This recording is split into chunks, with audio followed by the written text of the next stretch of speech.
پاکستان میں dry out ہو جاتے ہیں. یہ پچھلے سال میں بھی آپ نے دیکھا ہے کہ لائنیں لگ گئیں اور پیٹرول پمپوں کے اوپر سے پیٹرول نہیں مل رہا. وہ کہہ رہے ہیں ہماری ایل سی نہیں کھل رہی, ہمارے پاس پیٹرول نہیں ہے. ذخیرہ اندوزوں کو موقع دیا جاتا ہے کہ وہ ذخیرہ اندوزی کریں, کیونکہ ہماری جب پرائس بڑھنے کے قریب آتی ہے تو لوگوں کو پتا ہوتا ہے کہ قیمت بڑھ جائے گی تیل کی, تو وہ ذخیرہ اندوزی شروع کر دیتے ہیں. تو آج میں آپ کے سامنے ذخیرہ اندوزی کا توڑ پیش کر رہا ہوں. ہم ایک نئی پالیسی لے کر آئے ہیں جس کا نام ہے بانڈڈ ویئر ہاؤس.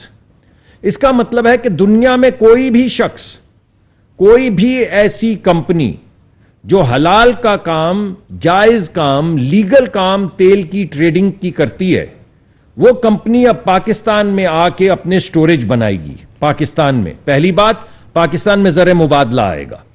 دوسری بات, پاکستان کے اندر سٹوریج بڑھے گی. تیسری بات, کوئی بھی ایسا وقت نہیں ہوگا جب پاکستان میں ہزاروں ٹن یا لاکھوں ٹن کی صورت میں ہماری جو سٹوریج فیسلٹی ہے اس میں تیل نہ ہو. تو پہلے یہ جو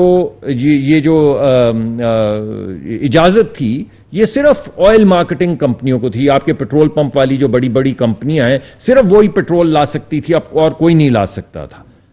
اب کوئی بھی دنیا کے بڑے ترین ٹریڈرز جو ہیں وہ پاکستان میں آ کر تیل لا کر پاکستان کے پورٹ کے اوپر کراچی میں, یا بانڈڈ ویئر ہاؤس, آپ کو تو معلوم ہے بانڈڈ ویئر ہاؤس پورے ملک میں ہوتے ہیں, تو ان بانڈڈ ویئر ہاؤسز کے اندر لا کے اپنا تیل سٹور کر سکتی ہے, تاکہ کسی بھی وقت اگر پاکستان میں تیل کی کمی ہو, کسی بھی وقت, جو ہر سال ہوتی ہے, جب بھی قیمتیں بڑھنے لگتی ہیں تو وہ ذخیرہ اندوز روک لیتے ہیں مال. اب کیسے روکیں گے؟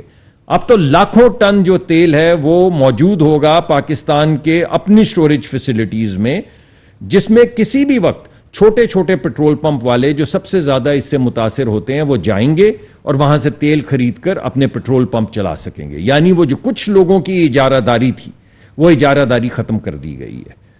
تو اب پاکستان میں کوئی بھی ایسا وقت ہم آنے والے وقت میں نہیں دیکھ رہے جب پاکستان میں تیل کی شارٹیج ہو اور کبھی بھی آپ کو لائنیں نظر آئیں پیٹرول پمپوں کے باہر.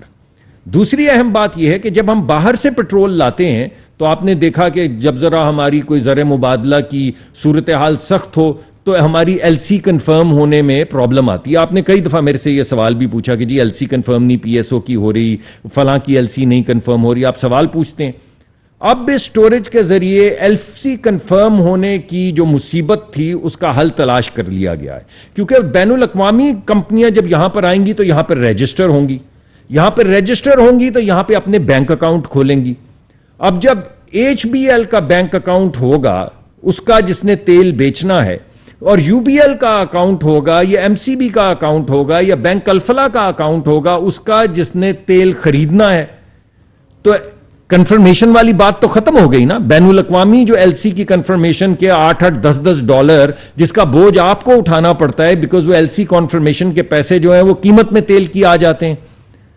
تو اب جب لوکل بینکوں کے ڈالر اکاؤنٹ میں ٹرانزیکشن ہوگی یا روپوں میں ٹرانزیکشن ہوگی تو جو ایل سی کی قیمت جو لوگوں کو ادا کرنی پڑتی ہے وہ ایل سی کی قیمت ختم ہو جائے گی. تو دو چیزیں ہو گئیں. پہلی بات تو یہ کہ کبھی بھی وہ ذخیرہ اندوزوں کی اجارہ داری جو ہے وہ ہمیشہ کے لیے ختم کر دی گئی ہے. کسی بھی وقت پاکستان میں لاکھوں ٹن تیل جو ہے وہ موجود ہوگا.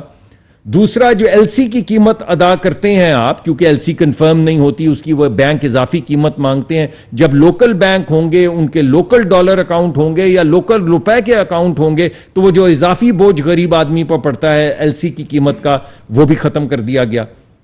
تیسرا, ابھی تو ہم صرف ڈالر میں تیل لا سکتے ہیں.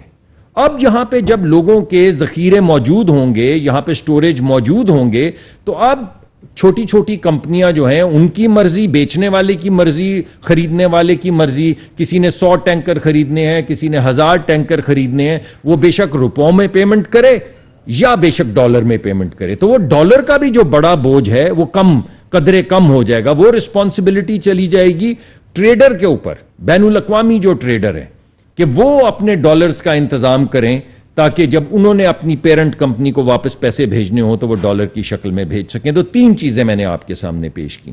نمبر 1, اس نئی پالیسی کے ذریعے جس کو ہم بانڈڈ ویئر ہاؤس پالیسی کہہ رہے ہیں, اس کے ذریعے نمبر 1 ذخیرہ اندوزوں کی کمر توڑ دی گئی ہے. اب کوئی بھی شخص یہ نہیں کہہ سکتا کہ میرا تو ابھی شپ آ رہا ہے، میں نے تو ابھی آرڈر دیا